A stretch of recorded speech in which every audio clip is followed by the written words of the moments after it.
আসসালামু আলাইকুম, কেমন আছেন সবাই? আশা করি ভালো আছেন।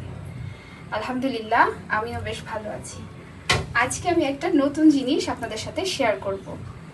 পাট শাক ভাজা, শুকনো পাট শাক ভাজা।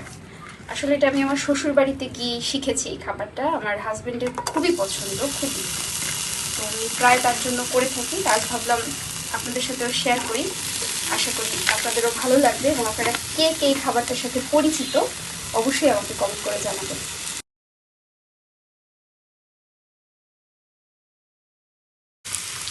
এখন বোনা মরিচ টেলে নিব।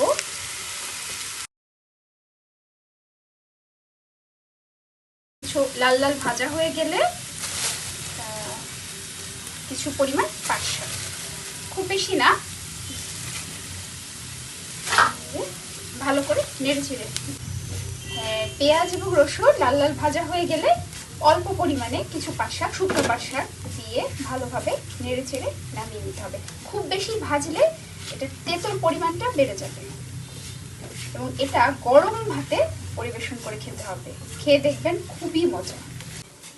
হয়ে গেছে আমার শুকনো পাট শাক ভাজা।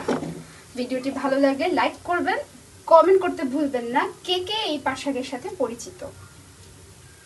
আমার এই ছোট ছোট ভিডিওগুলো ভালো লাগলে চ্যানেলটি সাবস্ক্রাইব করবেন, শেয়ার করে পাশে থাকবেন। আল্লাহ হাফেজ।